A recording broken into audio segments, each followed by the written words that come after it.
aparato digestivo está formado por órganos que son importantes para digerir los alimentos y los líquidos.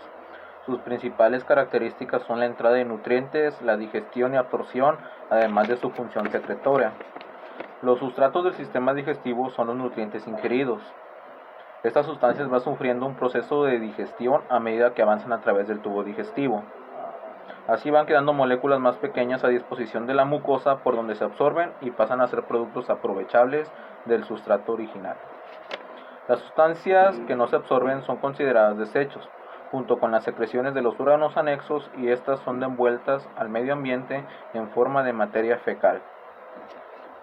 El sistema digestivo es básicamente un tubo que va a estar limitado por un orificio anterior, el cual es la boca, y un orificio posterior, el cual es el ano. La pared del tubo digestivo está conformada por 4 capas de afuera hacia adentro. La primera es la serosa, luego la capa muscular, luego la submucosa y la mucosa. El sistema digestivo comprende desde la cavidad bucal, donde se encuentran los dientes y las glándulas salivales, luego la faringe, el esófago, el estómago, el hígado, el páncreas, la vesícula biliar, el intestino delgado, el intestino grueso, el recto y por último el ano.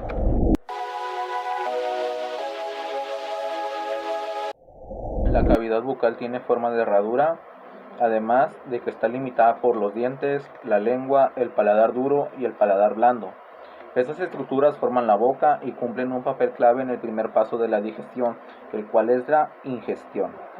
Es aquí donde los dientes y la lengua trabajan en conjunto con las glándulas salivares para reducir los alimentos a pequeñas masas que puedan ser deglutidas, preparándolas para su recorrido a través del tubo digestivo. La cavidad bucal está conformada por 6 paredes. La pared anterior o los labios. La segunda es la pared posterior, también conocida como istmo. La tercera es la pared inferior o piso de la boca. La cuarta es la pared superior, denominada paladar, y 2 pares laterales llamados mejillas. La cavidad oral se separa en 2 espacios con respecto a las arcadas dentales, conformadas por el tejido dentario y el hueso alveolar. El vestíbulo de la boca tiene forma de herradura, como lo mencionamos anteriormente, desde una vista transversal de la cavidad, y se encuentra en el espacio comprendido entre los labios y las superficies profundas de los carrillos y las arcas dentales. La inervación de la cavidad oral es sensitiva. Está dada principalmente por las ramas del nervio trigémino. Su estructura esquelética general comprende de huesos maxilares, palatinos, esfenoides, temporal, la mandíbula y el hioides. El techo de la cavidad bucal, en forma de bóveda y recubierto por una gruesa mucosa, también llamado popularmente cielo de la boca, se divide en 2 partes: el paladar duro con hueso, el paladar velo o paladar blando que no tiene hueso, y que termina en la úvula, también llamada paladar péndulo.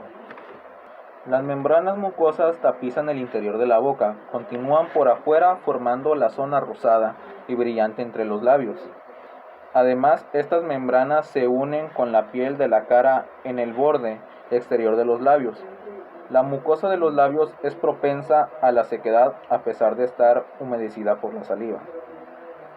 Los músculos de la boca son considerados superficiales, ya que son todos aquellos que se consideran mímicos o faciales, aunque algunos tienen alguna función complementaria en los movimientos funcionales. Todos estos músculos mímicos están inervados por el nervio facial.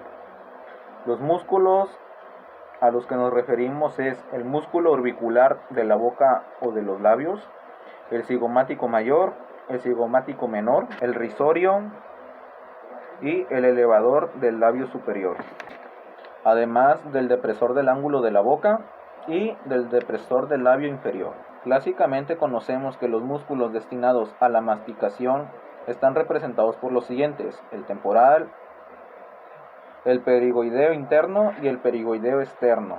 Estos 4 músculos tienen por función común elevar la mandíbula. La mucosa bucal está integrada por 2 capas. La primera es la capa superficial, constituida por tejido epitelial, y la segunda es una capa subyacente de tejido conectivo, y ambas están conectadas en la membrana basal. El paladar constituye la pared superior o techo de la cavidad bucal. Está dividido en dos partes: la bóveda palatina o paladar óseo en sus 2 tercios anteriores y el paladar blando o velo del paladar en su tercio posterior. En el centro y en la parte más posterior-inferior del velo del paladar cuelga la úvula.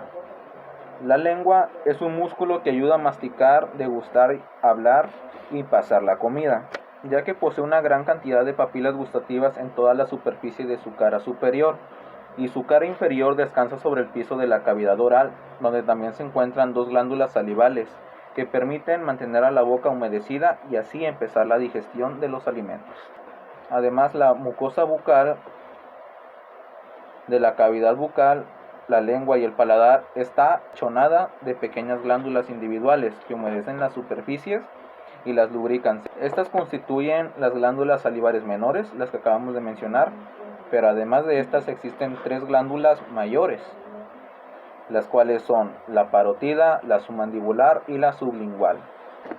La glándula parótida tiene unas dimensiones de 6 centímetros de longitud y de 3 a 4 centímetros de ancho cada una. Son las glándulas de mayor tamaño, además de que están dispuestas bilateralmente, o sea, en ambos lados de la cara, justo detrás del ángulo de la mandíbula, por debajo y delante de los oídos. Son las que producen más cantidad de saliva a través de su conducto de esteno.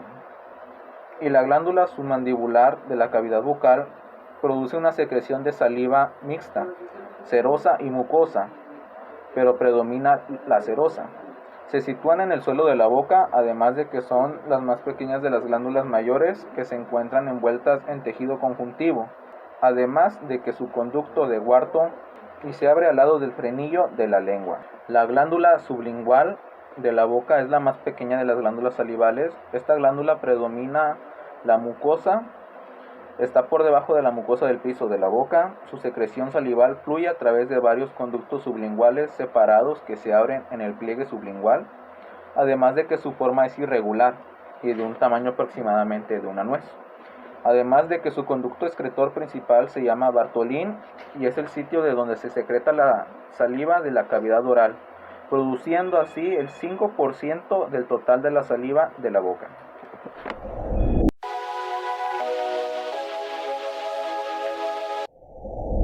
Los dientes son piezas duras que se implantan en los alvéolos de los maxilares y sirven para masticar los alimentos. Como podemos ver aquí, los dientes están formados por una raíz que está cubierta por una encía y una parte externa llamada corona. Esta parte está constituida por una capa de sustancia dura llamada marfil y esta recubre a otra capa ósea de estructura laminar llamada cemento. La parte externa está cubierta por una sustancia que la protege llamada esmalte. También tenemos esto de aquí, en la dentina. Esta es el tejido duro que está debajo del esmalte y el cemento y constituye lo que es la mayor parte del diente. En su interior tenemos un espacio que, como podemos ver, está constituido por arterias, venas y nervios. Esto constituye lo que se llama pulpa dentaria. Como sabemos, el ser humano tiene 2 denticiones.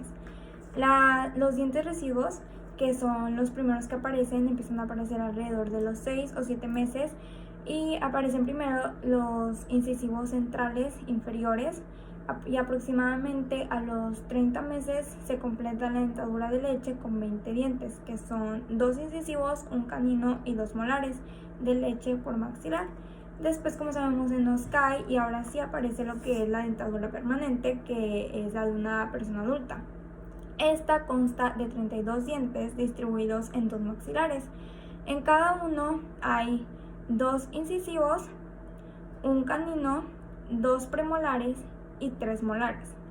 Los incisivos se encargan de cortar la comida, los caninos la desgarran y los premolares y molares la trituran. Y bueno, de acuerdo con su función, tienen diferentes formas. Los incisivos tienen forma de cincel, tienen solamente una raíz que está en forma recta y son los que nos ayudan a cortar. Los caninos son puntiforme, es decir que tienen una forma puntiaguda. Tienen también solamente una raíz, pero esta está desviada. Estos nos ayudarán a desgarrar la comida. Con esta vista superior podemos observar que los premolares están divididos en dos, por lo que son bicúspides. Estos por lo general tienen solamente una raíz, a excepción del primer premolar maxilar, que tiene dos raíces. Los molares, como podemos observar, están divididos en cuatro, por lo que son cuadricúspides. Los molares maxilares tienen tres raíces y los mandibulares tienen dos raíces. Son bicúspides y cuadricúspides porque son los que nos ayudan a triturar la comida. Los dientes tienen una inervación sensitiva a través del nervio trigémino, por lo que si nosotros llegamos a tener una carie y nos perfora, nos dolerá toda esta área.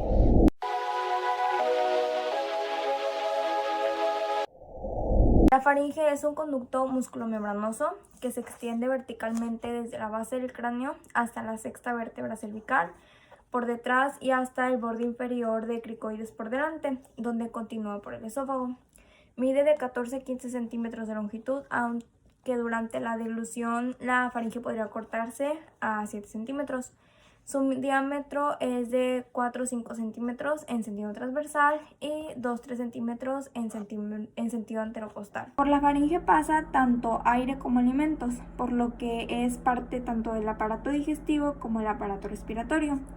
Esta se divide en tres porciones, lo que es la nasofaringe, la orinofaringe y la larinofaringe, que está aquí. La faringe está irrigada por la arteria faríngea ascendente, rama directa de la arteria carótida externa, por la palatina ascendente, rama de la arteria facial, y ramas de la arteria faríngea descendente y la arteria dorsal de la lengua. La inervación motora la otorga el nervio glosofaríngeo y neumogástrico. La información sensitiva es otorgada por los pares vago, glosofaríngeo y maxiliar inferior.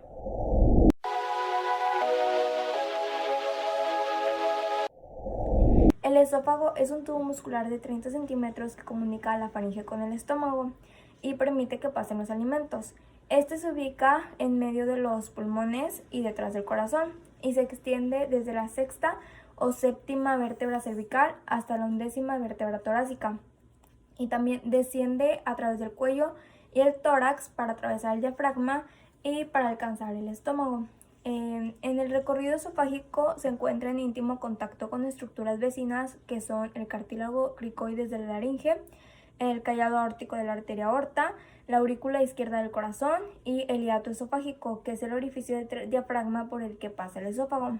El esófago está formado por dos capas: capa mucosa, submucosa, que es un epitelio estratificado no queratinizado de varias capas de células. Este está renovándose para formar nuevas células y facilitar la propulsión de alimento hacia el estómago. Este está cubierto por una capa fina de mucus formado por las glándulas cardiales y esofágicas, y la capa muscular está formada por una capa interna de células musculares y otra capa externa de células musculares pero longitudinales. Cuando estas se contraen, forman ondas peristálticas que conducen el alimento al estómago. El esófago también posee dos válvulas, una de entrada y una de salida, que son el esfínter esofágico inferior y el esfínter esofágico superior. El superior divide a la faringe del esófago, está formado por un músculo cricofaríngeo. Este músculo es estriado, es decir, que no es voluntario e inicia la deglución. El inferior separa el esófago del estómago. Normalmente su tono de reposo es alto, y lo que hace esto es que impide el reflujo del contenido gástrico hacia el esófago nuevamente. La irrigación del esófago en el cuello es por arterias esofágicas superiores, que son ramas de la arteria tiroidea inferior. En el tórax por las arterias esofágicas medias, por las bronquiales y por las intercostales, que son ramas directas de la aorta. En el abdomen por las arterias esofágicas inferiores procedentes de la diafragmática inferior izquierda y la arteria gástrica izquierda.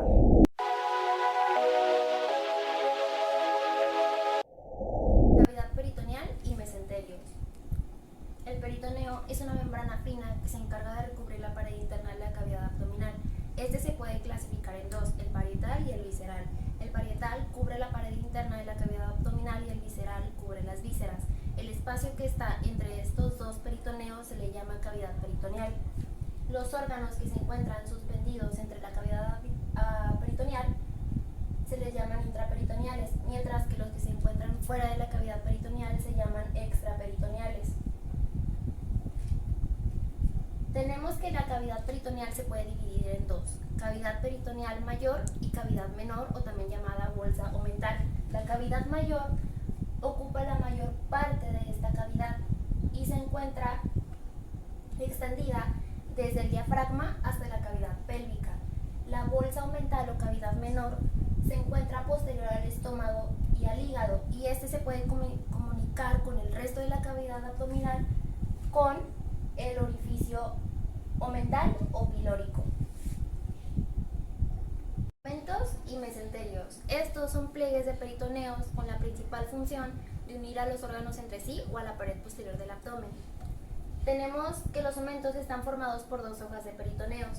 Estos van desde el estómago y la primera porción del duodeno hasta las áreas más inferiores. Tenemos que el omento mayor deriva del mesenterio dorsal y el omento menor del mesenterio ventral.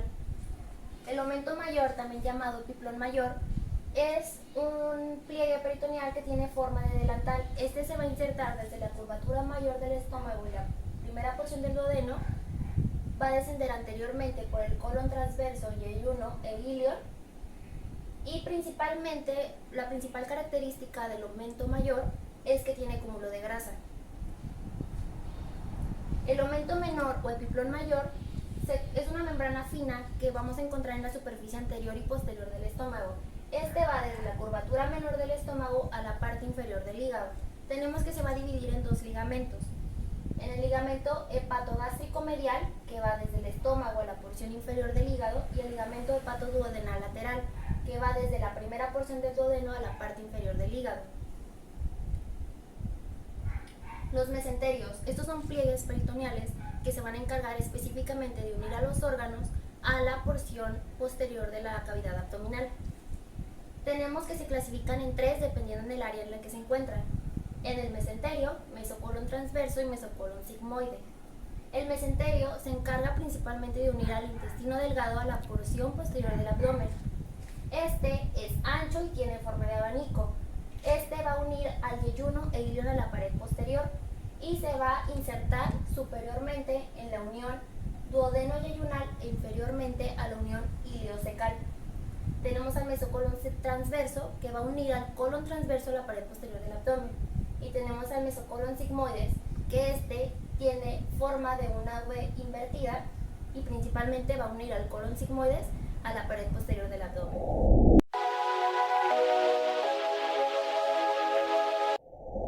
El estómago es la porción más dilatada del tubo digestivo. Este tiene forma ligeramente de J y se encuentra limitado entre el esófago abdominal y el intestino delgado. Tenemos que este lo vamos a encontrar en el epigastrio, en la región umbilical y en el hipocondrio izquierdo. Este se va a dividir en 4 regiones: el cardias, el fundus gástrico, el cuerpo y la porción pilórica. La porción pilórica se va a dividir en el antro pilórico y el canal pilórico, y la porción más distal del estómago es el esfínter pilórico. En el estómago vamos a encontrar la curvatura mayor del estómago, que este va a ser la inserción del omento mayor o epiplón mayor. Tenemos a la curvatura menor, que es la inserción del epiplón menor, y tenemos la escutadura cardíaca, que es el ángulo superior, y la incisura angular, que se encuentra en la curva, que es una curva en la curvatura menor. La irrigación. Tenemos que el tubo digestivo va a estar principalmente irrigado por la aorta abdominal. Esta va a tener 3 ramas anteriores, que es el tronco celíaco, la arteria mesentérica inferior y la arteria mesentérica inferior.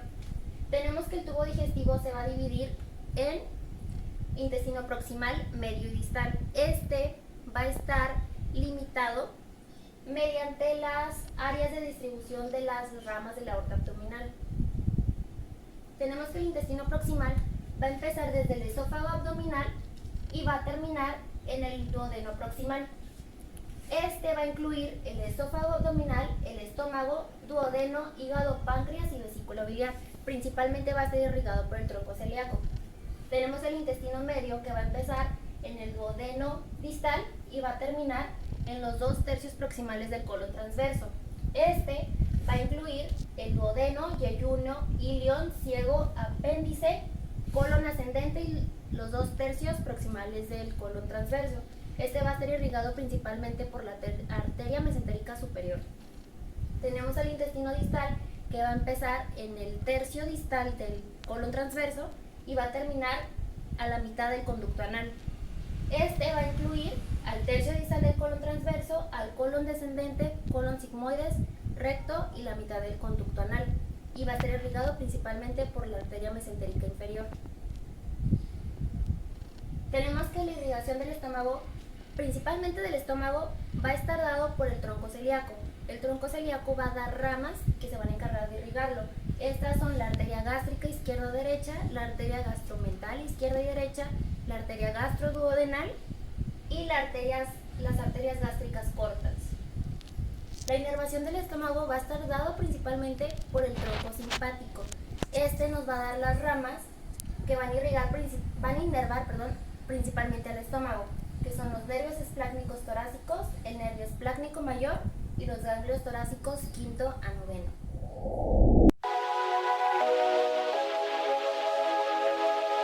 Primero que nada, ¿qué es el intestino delgado? Es un tubo sinuoso y plegado en forma ajustada de unos 20 pies. Se conecta con el estómago por el extremo superior y con el intestino grueso, que viene siendo el colon, por el extremo inferior. La mayor parte de los alimentos que consumimos se digieren y se absorben en el intestino delgado. La mayor parte que consumimos, el intestino delgado tiene tejidos disminutivos con forma de dedos, que vienen siendo las vellosidades. Estos tejidos elevados aumentan una gran medida de la superficie del intestino, lo cual absorbe las calorías y los nutrientes de los alimentos. El intestino delgado comprende 3 partes. La primera parte se llama duodeno, que se conecta con el estómago. La parte medial, que viene siendo el yeyuno, y la tercera parte, que viene siendo la llamada ilion, que se conecta con el colon.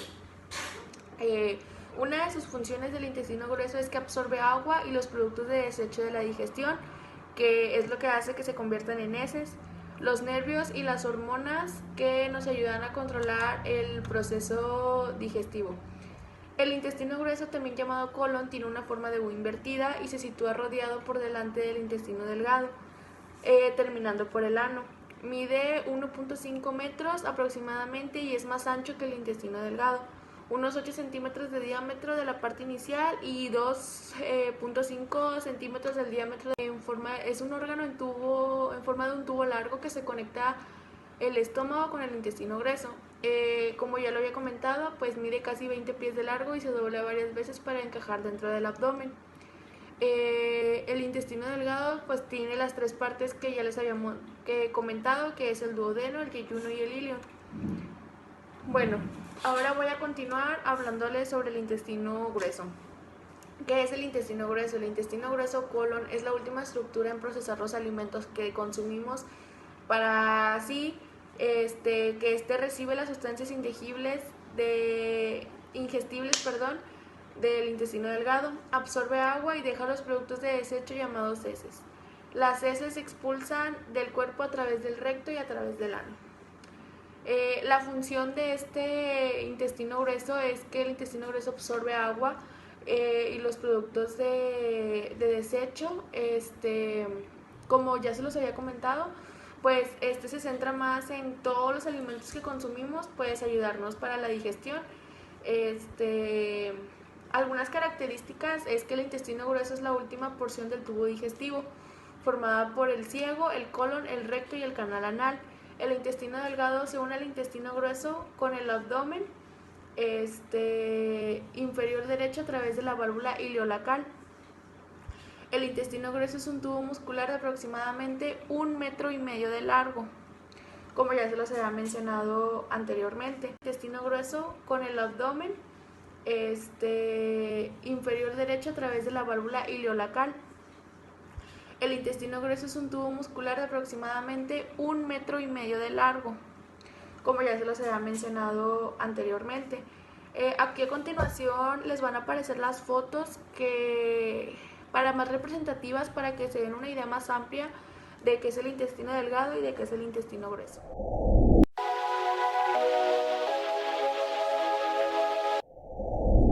En esta maqueta Este va a representar el hígado y este es el órgano interno más grande del organismo y está ubicado en el hipocondrio derecho, que se extiende por el epigastrio hasta el hipocondrio izquierdo.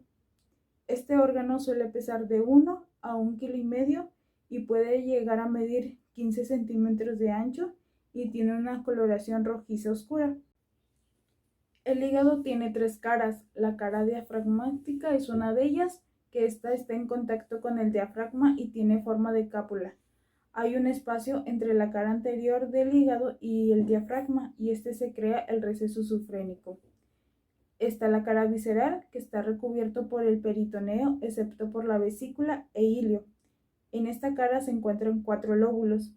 El lóbulo derecho, que se encuentra por fuera del surco anteroposterior derecho, y esta presenta 2 impresiones, una impresión cólica y otra por detrás llamada impresión renal. Está el lóbulo izquierdo, que se encuentra por fuera del surco anteroposterior y va a representar la impresión gástrica y cardíaca. Está el lóbulo cuadrado, está limitado por delante por el borde anterior del hígado y a la derecha con la vesícula biliar, y a la izquierda con el ligamento redondo y por detrás con el hilio hepático. Y por último está el lóbulo caudado, que está situado entre el borde posterior del hilio hepático y por delante la vena cava por detrás. El ligamento redondo del hígado es el vestíbulo fibroso de la vena umbilical, que transporta sangre oxigenada y rica en nutrientes desde la placenta hasta el feto. Y por último está la cara inferior, en donde es visible la impresión gástrica, cólica y duodenal y renal. En la irrigación, el 75% de los productos de la sangre venosa llega al hígado por la vena porta y el resto a la arterial. La arterial hepática nace del tronco celíaco y la vena porta se forma detrás del cuello del páncreas por la unión de la vena mesentérica superior y la vena esplénica. El drenaje linfático corre a cargo de vasos que desembocan en la vena cava inferior o en los ganglios hepáticos que siguen el recorrido inverso de la arteria hepática. En la inervación, el hígado recibe nervios del plexo celíaco de los nervios neurogástricos izquierdo y derecho, y también del frénico derecho por medio del plexo diafragmático. Y la vesícula biliar en esta maqueta está representada de color verde, que es esta. Y este es un saco en forma de pera que mide alrededor de 7 a 10 centímetros de largo y está ubicada en la fosa de la superficie inferior del hígado, alineada con la división anatómica del mismo en los lóbulos hepáticos derecho e izquierdo. La bilis es de color amarillo verdoso y está compuesta por colesterol, sales y pigmentos biliares. La bilis interviene en el proceso de digestión de grasa durante la digestión. La vesícula difiere del resto del tubo digestivo porque carece de muscular de la mucosa. Se divide en 3 secciones, que es fondo, cuerpo y cuello. El cuello se estrecha y se conecta al árbol biliar a través del conducto cístico, que luego se une al conducto hepático común para convertirse en el conducto biliar común. En el cuello de la vesícula biliar es un pliegue mucoso llamado bolsa de Hartmann. Desde los cálculos biliares comúnmente se atascan. El ángulo de la vesícula biliar se encuentra entre el reborde costal y el margen lateral del músculo recto abdominal. En la irrigación, la arteria cística es quien irriga a la vesícula. Es una rama de la arteria hepática derecha. En la inervación, por fibras nerviosas simpáticas y parasimpáticas, derivan del plexo celíaco y que corren a lo largo de la arteria hepática.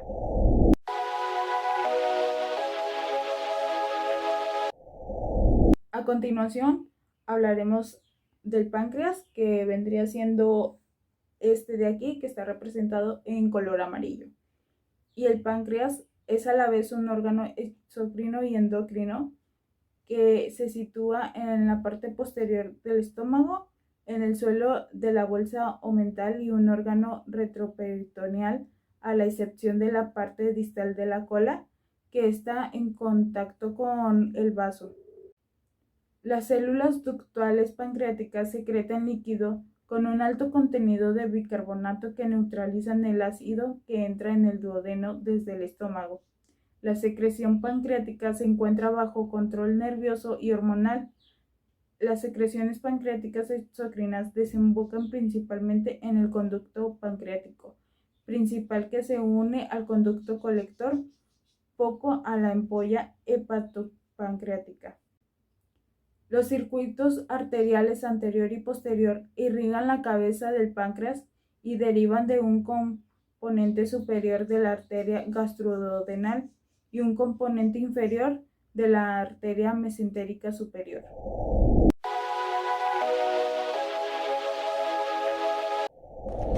Ahora les voy a hablar sobre lo que es el recto. Primero que nada, ¿qué es el recto? El recto corresponde a las últimas pulgadas del intestino grueso, que es lo más cercanas al ano. El recto, ¿cuánto mide y cuál es su función? Tiene una longitud de unos 4 centímetros y finaliza en el ano, formado por esfínteres o músculos que forman el anillo que viene siendo el esfínter anal interno y el esfínter anal externo, cuya función más importante es la continencia fecal. El recto recibe los materiales de desecho, que son las heces, que se expulsan a través del ano. ¿Dónde se encuentra el recto? Es la parte final del intestino grueso y tiene una longitud de 15 centímetros. Y pues de aquí, como ya lo había mencionado, es donde se expulsan las heces, que como ya lo habíamos hablado anteriormente, el intestino la prepara para ir sacando todos los desechos. El recto es la porción final, como ya se los había mencionado, y el recto se divide en recto superior o pelviano y el otro en recto interior o ampolleta rectal.